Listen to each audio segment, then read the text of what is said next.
welcome to another exciting episode of Pete versus Heidi, guys. I have a guest today. She's a passionate mental health advocate, content creator who focuses on trauma-informed healing and emotional resilience. Please welcome in the one, the only Liz Stody. How you doing, Liz?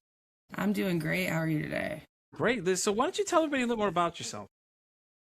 So I kind of wanted to start with like a little bit about my early childhood because that's kind of where a lot of the emotional regulation patterns kind of set in as far as like Okay. my nervous system goes, and I do touch a lot on trauma healing. So I grew up in an environment with a lot of like emotional unavailability and volatility. There was a lot of fighting in the household, not even getting into who it was. Basically it was everyone. We just really had no idea what we were doing growing up, and the people that were supposed to be guiding us in that weren't aware of what they were doing either, really. So like it was really hard to like, I think like as like a parent, you're supposed to like, your children are supposed to model their nervous system based off of yours. It's that co-regulation thing. And so when you have like parents that also have really fried nervous systems, then you kind of just grow up with a fried nervous system. So I think that that's where a lot of my issues came from, was just not having anything to really model that off of. So that's kind of like what home life was like early on. And then like to add to all of that, like going to school, there was a lot of bullying early on because when you like go to school, elementary kids are the worst. They're like the meanest. They think high school is Exactly. bad, but elementary was worst. I was so bullied. And it was all for being a crybaby. I had depression as early as 7 years old, and I didn't know how to handle that. But go to school and you're trying to make friends to like get out of that situation. But I was not met very warmly at school either. I feel like I really clung to like teachers and stuff. But yeah, that kind of. Go But why do ahead. you feel like that, though? Like clinging to teachers more than actual kids? Was it just that need for that parent to be there, kind of thing? I think it was partly that. Probably mostly that, to be honest. I think like it was partly just like need for connection in general. But like looking back, it is something I'm learning about myself that I do look for that parent figure in a lot of my relationships. Yeah, yeah, I could see that. Yeah, that makes sense. Yeah, for sure. And that's actually what I was going to kind of get into, is that was the impact on my nervous system, was that I was constantly seeking that co-regulation because I didn't know how to regulate myself. So like, I was gonna say, yeah, because you're so young, you don't know what you're supposed to be doing. That's what you're looking for that guidance for. So you being attached to the older people and teachers, like the authority figure, basically in your life at that time, I could see that happening. yeah, and all I knew was like these teachers aren't treating me the way I'm being treated at home. Hmm. So like it was definitely more warmth and like I think validation from them sometimes. Yeah, no, I get that completely. So what was it like going on though forward? Like, say we get to middle school next, was it a little better, or was it just getting worse? Middle school was kind of hard. So actually, I didn't even think about talking about that, but there was an incident where my nervous system was so dysregulated. It was probably the first time I can remember going into that fight or flight and my body Yeah. picking fight. And I don't remember fully what happened. My mom says that I hit her, but I don't remember that. I remember feeling trapped, just feeling like there was a situation that I didn't have control over, and my body just didn't know what to do other than fight back. Yeah. And so that actually led me to like moving in with my father at the time. So like we were there, I was there for less than a year and moved back. So like middle school was also really tumultuous. I was moving around. I had a very like unstable sense of who was supposed to be taking care of me. Hmm. And I remember like, couldn't even take in information like my locker number. I had to have my friend do my locker for me because I just couldn't even like remember that at the time. I was just going through so much stuff at home. Yeah, no, I believe it. You can tell though. I mean, especially with that going on, and then you're dealing with the pressures of school and everything else, and all that stuff that's added when as you start getting to those higher grades and things like that. I could totally see it though. I was the same way though. I moved around a lot as a kid too. Like I spent middle school, my elementary schools were the normal. My middle school was the same people. Then freshman year of high school, I was somewhere else. And then the next year after that, when I finally got to a stable one where we were for the rest of the time, I didn't know anybody either. That's where I met most of my friends then. I didn't really have many friends early on because what was the point? Yeah. If I'm going to be moving anyways, there's no point in making friends with these people. And you got to think we grew up in the 90s, so like we didn't have like the internet access like we have now, like all these other things Hmm. that people have now. So it was hard to keep track of people. You knew their phone number, you knew their address, and that was pretty much it. And then if they had like AOL Instant Messenger, because that was our hot thing at the time, that's how we talked to everybody. We didn't have Facebook and all these other great things too. So Yeah, it was all AIM. our MySpace, remember that one? Damn, I'm just aging myself at MySpace. that point. Shit. I remember making a MySpace that I wasn't allowed to have with the Right. fake names and everything. Yeah, middle school though, I will say, is when I first started actually like getting like meaningful friendships. Like people Yeah. were bullying me a lot less. Like there was other people that had difficult home lives and stuff. So like you were connecting a little bit more than you were in Yeah. elementary school. Yeah. So how was high school then after that? Did it get better after that, or is it just kind of like, eh? High school, I feel like in my social life, things just sort of started to get better throughout school, but in home life, not so much. So in high Yeah. school, I had got this really cool, the guidance counselor had a student who became basically my counselor. And I saw her basically every day. And it was really cool because that's where I really got the validation that what I was going through at home wasn't really what most people are going through. Yeah.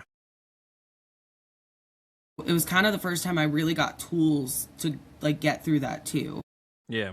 So I leaned heavily on music. That was kind of also through my whole childhood. Music was a Okay. big thing for me.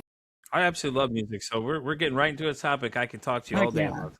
Well, it was really cool because, like, in my adult life, I've learned that, like, singing actually physically, like, psychologically, it really helps with trauma responses. Yeah. So it was really cool to see that, like, I did actually naturally gravitate towards some kind of positive Yeah. things in that time.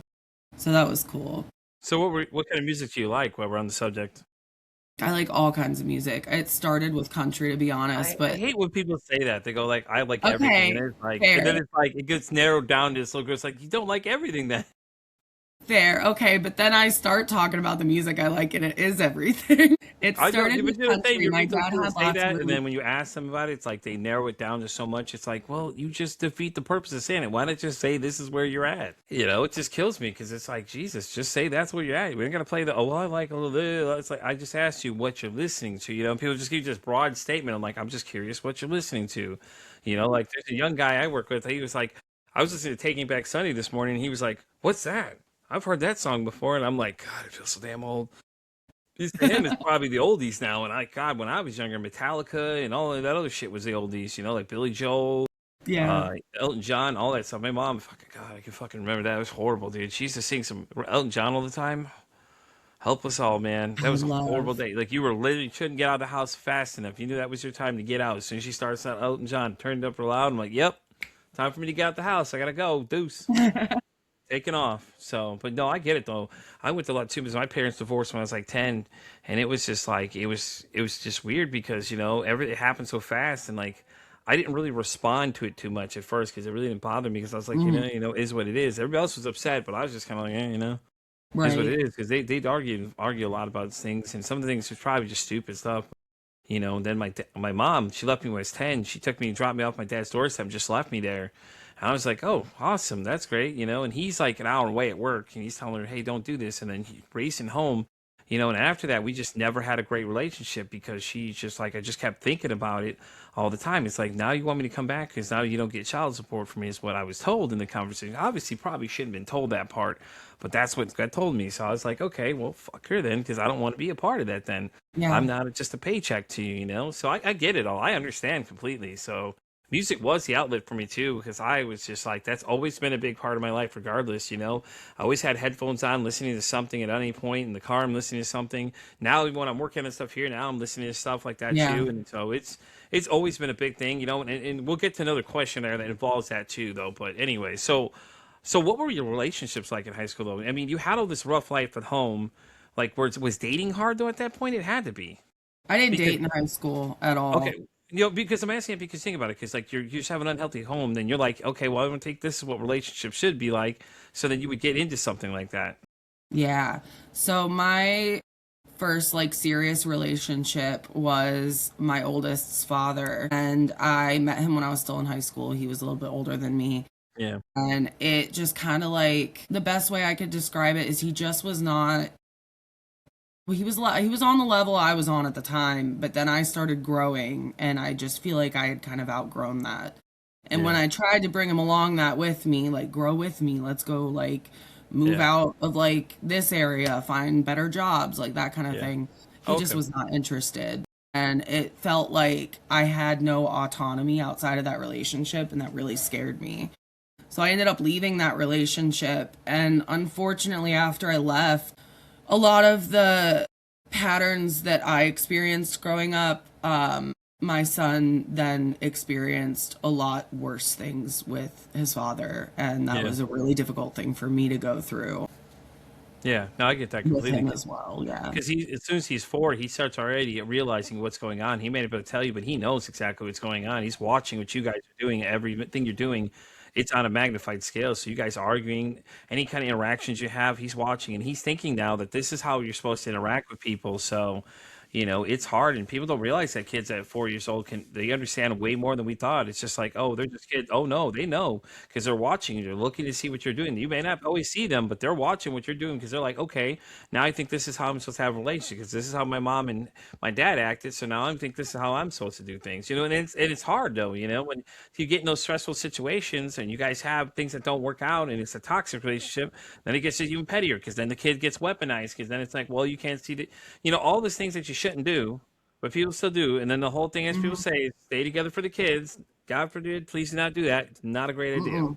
No, I remember what my parents were like together. I don't want Yeah. that for my kids. And I knew that very early with Malachi. He was actually only 9 months when I separated with his dad. But yeah, just the older he got, like he would tell me things that were going on over there, and it was just like Yeah. things that I had really just wanted better for him. And so like that That's was good a though. really difficult process. I feel like the people who were in charge of keeping him safe were not doing so.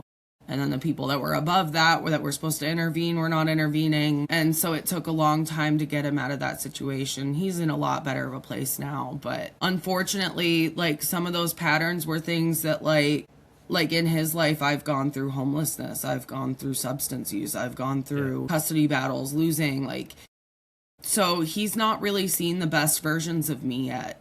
And Yeah. like, I think it's really cool that he gets to see that, but I think it's also recognizing that, like, sometimes in order to break these cycles, you're a part of them, like, you're breaking them from the inside out.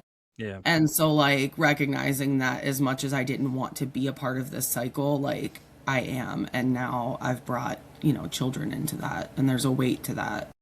Yeah, but what you're doing now with your TikTok account, it's going to be there for a while now. Like once you put that on the internet, people are going to see that. They're going to see this interview, and they're going to see you saying all these things and realize, that mom was trying to do the best for me that she could at the time. Yeah. So I mean, you're doing great though. I mean, you've got a plan. You're doing what you need to do. Sounds like Hmm. you're very educated. Where did you get all this knowledge from? Is this just stuff you've been researching and things like that too? Because you seem Experience, research. A lot of what I share on my TikTok page is, and I say this after every video, is we're going to get through this together. And it's because I'm going through this currently. yeah, I'm dealing with fight responses currently. I'm dealing with, I just had a baby recently, and I always say that postpartum basically puts your mental health on steroids. So everything you're hmm, already going through is super heightened. And so I'm navigating a lot of that right now. And instead of like suppressing it like I have in the past or numbing it like I have in the hmm. past or just straight up ignoring it, I am facing it head on and just trying to learn what like the needs are behind it and what my mind and body are actually trying to tell me about what's going on. Right, and you're setting an example for the kids because they're seeing your mom's doing what she's got to do to take care of herself, so it's even better because, like I said, they start noticing these things, and then they'll start doing like they'll start doing the same thing that you're doing. So like they'll see you trying to get stuff figured out and stuff like that, which is cool though because now you're on TikTok, you have everything out there, people are seeing it. They're gonna see these videos eventually and be like, hey, this is why my mom was doing. She was pushing so hard and advocating for these things for me as well, which is great because hey, we don't talk about this stuff enough. I don't care what people say. I've got a guest list here till March, literally till March. And when I say that, I say Mondays and Tuesdays. Like there's five people some days, 3 day people the other day. So that's 8 people at least every week, all the way up to March that are lining up to talk about this. If that doesn't scream that we need to talk about this more, then I don't know what else Absolutely. to say. You know what I'm saying? It's just crazy, but it's so cool though that you just put it all out there because I like the way those videos went because that's what attracted me to invite you because I was like watching. I was like, damn, this is pretty good. The way she lays it out, and everything is working. it caught my attention, and I was like, damn, this is really cool. So then I share it out to everybody I know. And so then everybody I share it out to shares it out then, and it's cool though, because Yeah. TikTok, I found a lot of people are really big into mental health advocates, and you find a lot of these people that show up, and I always try and invite them because, even with being a content creator, I'm a podcast host, so I'm putting my life out there already. People know Hmm. everything about me. There's interviews I can tell you where I've had a complete meltdown in the interview, where I'm Hmm. talking about my own shit going on at the time. Like, and recently I had there's a couple really serious ones out there that I'm telling you right now that I just get bad, but it's just like, it's just what it is. But my life's on a microscope. So let me ask you this though, because you're putting your life out there. What is the response you're getting? Are people getting good response, bad response? I mean, because you're Yeah. always going to see some negative comments regardless of the way you look at it. I think I'm mostly getting positivity. I'm getting a lot of people that are being positively vulnerable Yeah, with me. And that is both a blessing and a curse. I'm not a professional, and that's what I just try to remind exactly. everyone. I say Neither I'm am a I. professional therapy patient. I'm not a I therapist, love I'm that not a though. psychiatrist. Yeah. I've been in the game for over 10 years, so like it's a big part of my life, and I just want to share my experience. And Yeah, that I think that was the only negative comment I ever got was you shouldn't be giving advice. And that's not even negative, that's kind of neutral, but I just responded to that by saying like I'm not giving advice. I'm sharing what's working for me. And if that works for you, please exactly, take from that, and if it doesn't, please stay respectful. Like this exactly. space is for everybody. No, I agree 100% with you. I think it's funny because I'm not trained to anything at all. And there's people asking me questions on things. I'm like, I could just tell you what I experienced, and from the people I invite on this show, I have a contact list of like 400 people at least that I know that I could ask these questions to. So I have that advantage when I have things I don't understand. Like, I'll literally go and ask them about it and see, kind of Hmm. research it too. If I've had like a world-renowned BPT expert come on too. It was one of my top five Oh, dream that's guests, and cool. when she came on, we and her were talking about it, and it's great though, because like you're getting into a conversation, but you're using your own experience. So that's what people draws you to, is like the authenticity of what you're telling them. Because this is your story. You're not out there feeding them crap. You're like, this is what I'm dealing with. Hello, welcome to what life in Liz is like, and it's Yeah. it's pretty interesting to watch, because it's like some people are afraid to even just hit click record and go live half the time. It's like, but you're putting these videos out about your own personal life, and now your life's out there on a magnified scale for people. So but you're getting a positive responses, which is great though, because Yeah. I've had people tell me they get terrible responses. There's a girl I'm doing another side project with starting Monday, that we were talking about, that she had said she started telling her story on the internet, and people were just getting nasty, like, go to the mental hospital, this and that. And Yeah. she's like, well, joke's on you. I've fucking been there. You know what I mean? It's like, I've been there. I know what it's like. I checked myself in. She's like, and she's on like 17 medications. So like these stories are really interesting when I get them. So like to grab my attention, to me to invite you, means you're doing something really well, because I am known as far as Australia. So people in Australia are going to be listening to this episode, by the way. So Heck yeah. it's so cool though. Well, You know what I'm I saying? talk a lot about like, or not a lot, but I have touched on the ripple effect, and that's Yeah. ultimately why I do what I do, because I fully believe that when you are healing yourself, you're healing the people around you. And like, I really view trauma as like, it's a huge deal. We're all walking around with these wounds that are shaping how we're interacting with people. Hmm. And most of us are just going into that blind. Yeah. And so, like, if somebody sees my video, maybe they're not comfortable enough to interact. At least they're seeing that and they're getting that kind of validation that, like, you're not alone. And, like, other people are going through what you're going through. You're not a monster just because your body picks fight, those sorts of things.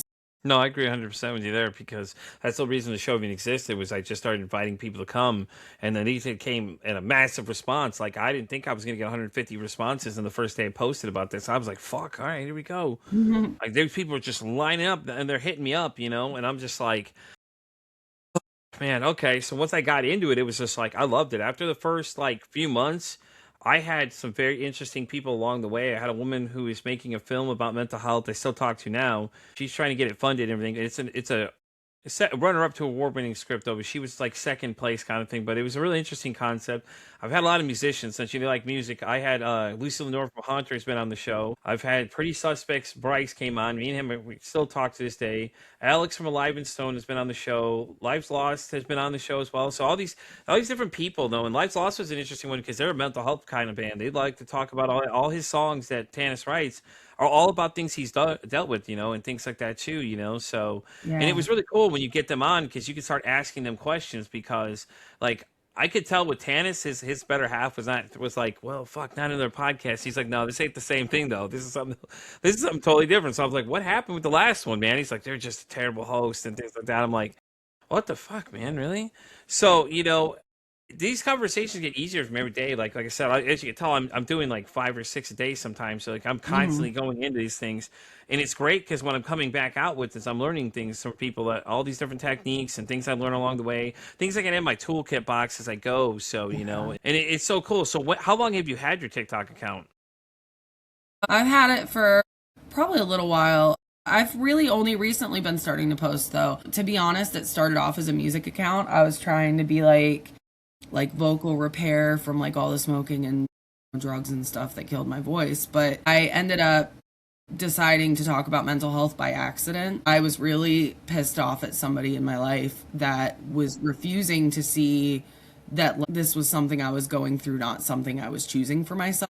Yeah. So I went on there and I was like, kind of like passive aggressively, like trauma healing isn't the absence of symptoms, it's the management of them. No. And you can still have feelings and symptoms and be perfectly fine as long as you're managing them.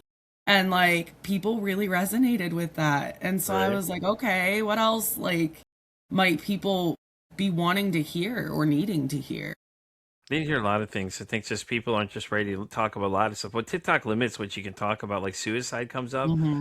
Ooh, girl, let me tell you, they all start running for the hills, man. You thought they're Godzilla's crushing Tokyo, bro. They just start going. And it's like it's funny because if you look at the statistics, they're going up, they're not going down. So like this conversation has to have though. And my thing is I hate these fucking videos I see on the internet. After you take your life, there'll be 18 text messages. So I'm like thinking this as they're listing these things, when to my thought, to my brain, it's like, well, you're really not fucking helping at all in this Yeah. situation. You're actually pushing them further. So somebody's Yeah, gonna you see can't that shame video. someone further into not wanting to do something that's already driven by shame, probably. You know what I'm saying? It's like you're doing the direct opposite of what you're trying to do, and it's like every time I see those videos, I get so fucking pissed. I'm like, I swear to God, one day I'm just gonna post this video. It's gonna say, could you stop please posting these videos? Because coming from a person who's been there twice, you are not helping me. You are telling me that my life doesn't matter. If I take it, it won't care because it'll move on without me. This is not the point of the video. The point of the video is to try and convince me why I shouldn't, not convince me why I should, because you're just gonna push me over the edge.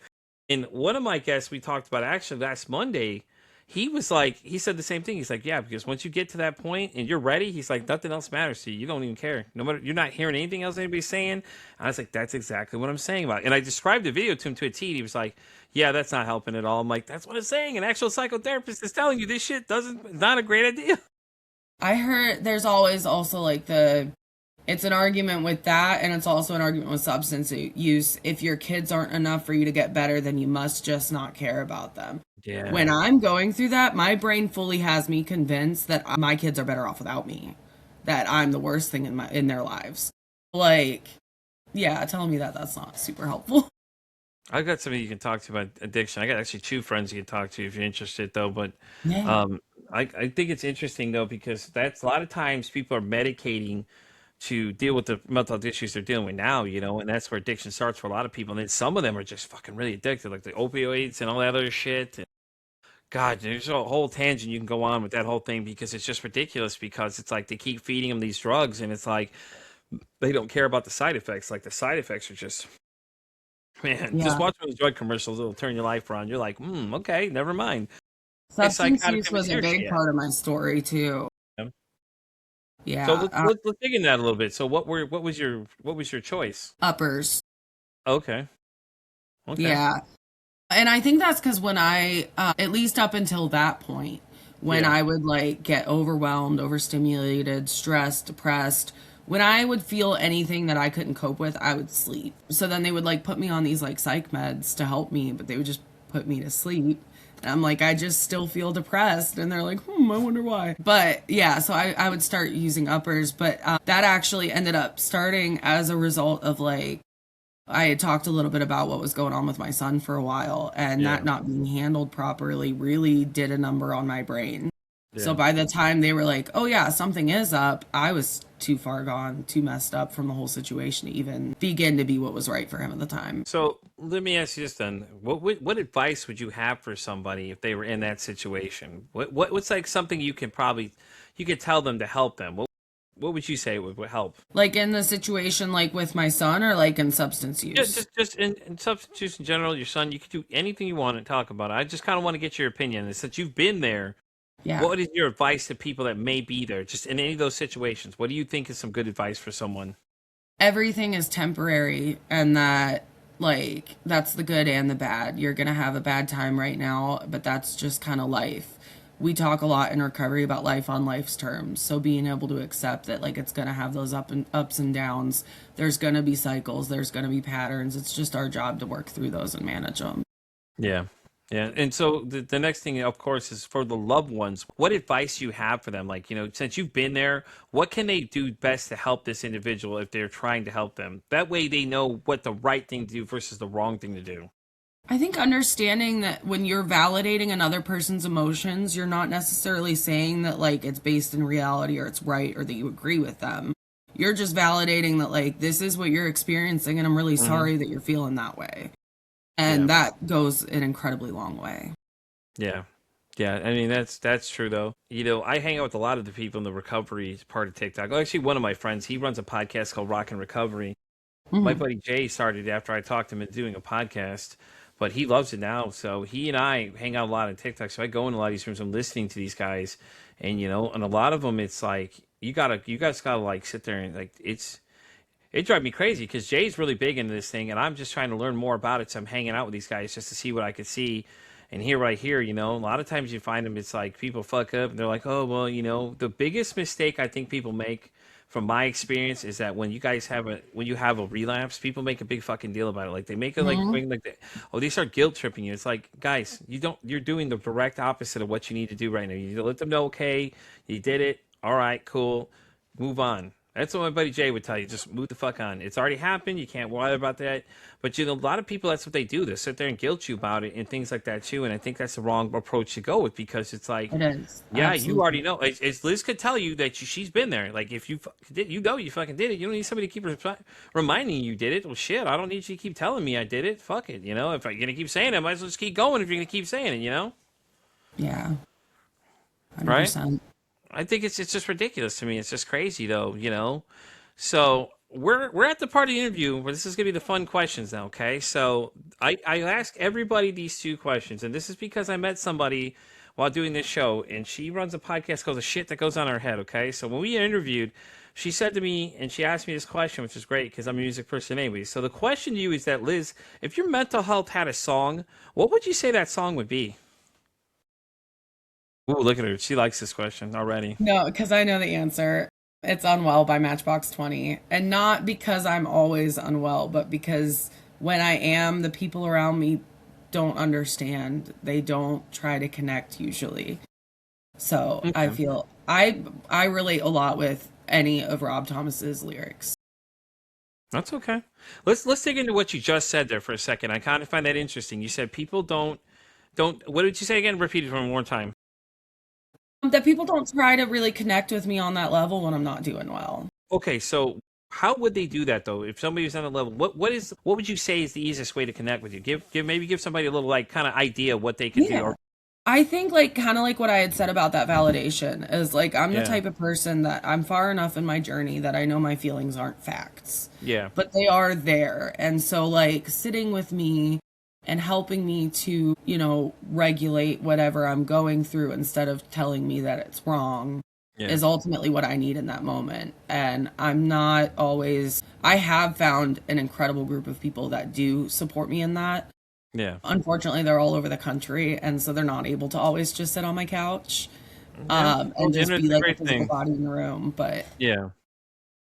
Well, that's awesome, though. I mean, that's great that you found people like that. You can add me to the list too. Now you have me. I'm definitely down.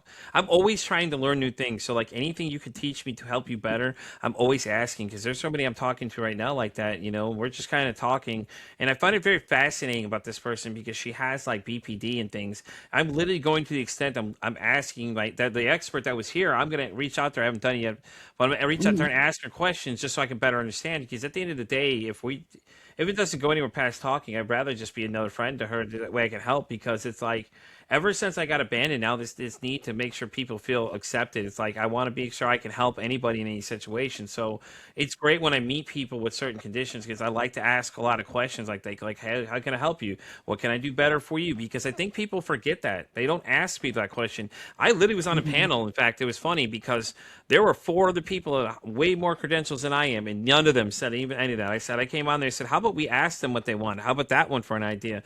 And everybody stopped except for the one woman from California goes, I agree with him. You should be asking questions. I'm like, really? All four of you have more credentials than me, and none of you motherfuckers can think of this thought of advice. Like, ask I them. They can think tell there's you. this like idea that people who struggle with mental health don't know what they need or don't Bullshit. know what's best for themselves.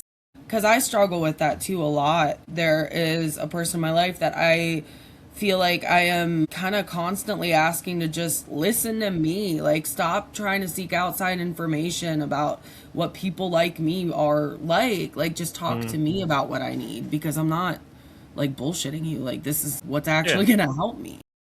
That's what I mean. Like, go to the source directly. Ask the person, like, go, hey, listen, what can I do for you better? And it's just like, I think we forget that. The only reason I'm looking at other things for the person currently is because it's like hers is a little extreme.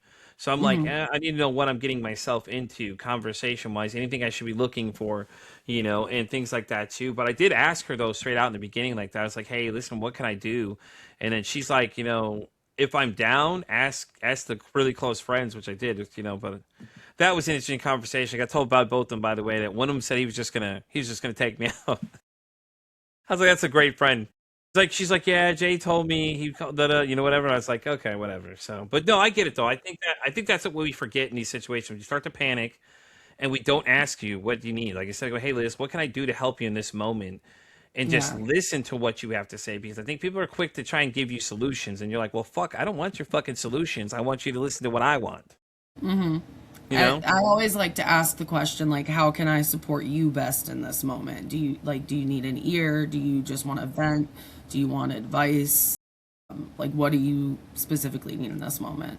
And Right. some people don't know. Like, sometimes you do have to kind of like offer ideas and stuff. Some people, like, because they've never been asked that question. So they're like, what do I need in this moment? Yeah, and that's a good point too. Sometimes I did mention that to them. I was like, sometimes you just can't help people.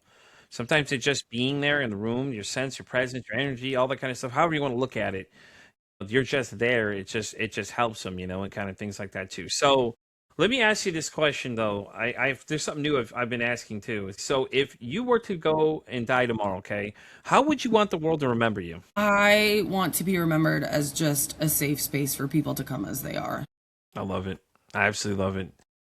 I love it. So that's really great, Liz. I think that's a great answer. The last question I have for you, and the reason I started this whole podcast, said that if you could break the stigma about mental health, like anything that you hear on a daily basis that really just pisses you off, that you want people to stop believing, what would you say that one thing would be? Oh, that's a really good question. I think kind of like what we kind of touched on that we don't know what we need for ourselves because we do. Like, I think when you get to a certain point in your healing, you are able to identify what's going to work and what's not going to work. So, Right. giving people like that autonomy to be able to make their own like decisions and such about what they need. Yeah. Yeah. I mean, that makes sense, though. I mean, I just think that, we need to have more of these conversations. My personal opinion for that question, and to answer that would be, is that we need to have more conversations like this, just regular conversations. It doesn't have to be this give you a fucking lecture type thing and go. It's people don't want to hear that shit. People want to hear be heard. They want to have a chance to give their own response, to say how they're feeling, and things like that too. So what is your future plans for the TikTok account? Are we going to keep going down that road? Or are you going to do something different? Are we just going to kind of go where how we feel? I have tons of things that I want to talk about with Okay. everybody. So I'm kind of just right now trying to organize. So I have started touching on parts work. which is the idea that we all have parts of ourselves that I love were it. created to like protect ourselves or whatever it might be, and that they all have a job and a need and an age or, you know, whatever it might be. But just kind of integrating that back into ourselves. So we're going to probably touch more on parts work. And then eventually I do want to reach out and talk about like postpartum as well and what that can look like with trauma, because that's something that I'm experiencing currently and it definitely needs talked about. Yeah. Why would you say it's not talked about enough? Do you think it's just people are afraid people aren't going to be able to handle what is causing that trauma? I think so. What I know about it is that, so I'm in like a maternal mental health IOP, so it's specifically for like people that are going through this.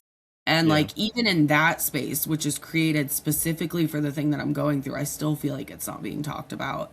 So like I feel like that means it definitely needs talked about.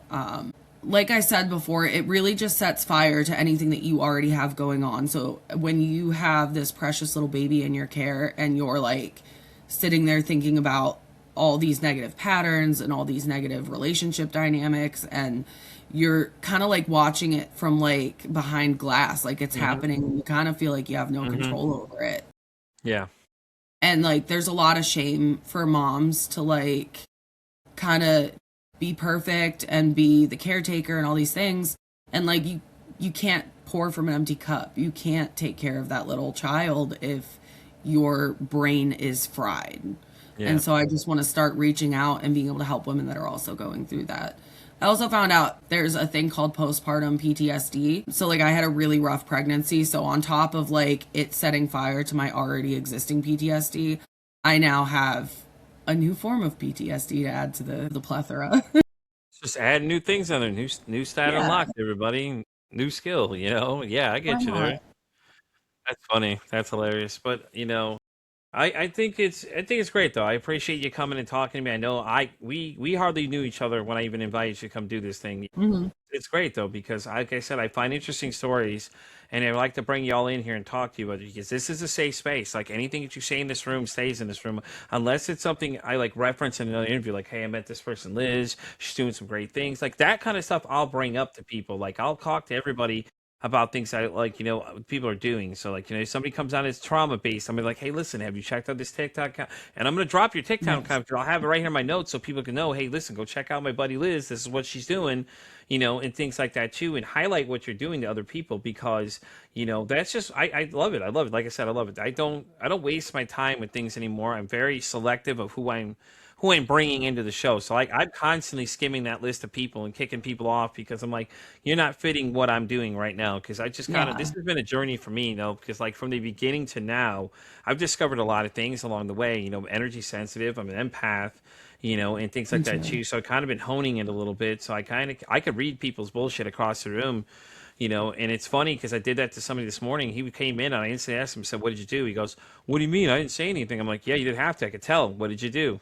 And instantly the other guy starts laughing. Yeah, tell him what you did, because like, that's how good it's been getting. I've been able to Yeah. read a lot of things going on. So it's been an interesting adventure so far. We've had some scary fucking moments in this show. Like we had a guy 15 minutes in talking about how he had the gun in the hand, he's sitting on the edge of the bed, that kind of shit goes on. So you're getting into a topic that you're going to see a lot of crazy shit come up. Hmm.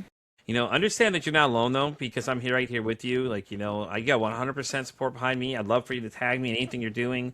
That way we Absolutely. can push it out even further for you because I think what you're doing is great.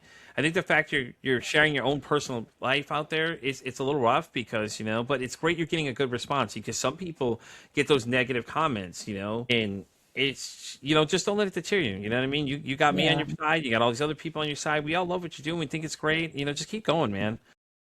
With that being said, do you have anything else you want to share to the world? Anything you want to say? Any final parting words before we start signing off? Just again, that you're not alone if you're going through it. There are people out there that want to help and support each other. Exactly. That's right. So, Liz, before we sign off, why don't you tell them where that TikTok account is so they can come visit you? Hold on, I don't even know what my TikTok handle is. I think it's Liz Okay. Storytime Okay, 6. Liz, I got to tell you something. This is a funny story that relates to forgetting something. So, these girls I know, Giselle, if you're listening, you're going to fucking hate me after I tell this story. So, my good friend Giselle, from looking in through the glass, okay, so she came on the show. And I said, hey, Giselle, why don't you plug that email for me? Well, I can't, I don't know what my email is. I'm like, how do you know my email? How do you not know your email? I'm asking you to plug it on the damn show, and you don't know what your email is. So, It's at Liz Story. all right, guys, you know where to go find her at Liz26. Liz, thank you so much again for being here. It was great Thank you for having you. having Like me. I said, guys, if you need anything, reach out to Liz and I. We're both here. We're both willing to listen to you guys, you know. And with that being said, we're going to wrap this episode of Pete First Anxiety, guys. I'm Pete First Anxiety. I'm on Spotify, all the way down to Pandora Radio. I'm on X, all the way down to TikTok. And as I always say, it costs nothing, absolutely nothing to be kind to somebody. One kind act you can do can save someone's life, or hell, you can even make their day. I'm Pete First Anxiety signing off saying, don't ask how your day is today. Say, hey, how's your mental health? So bad, fuck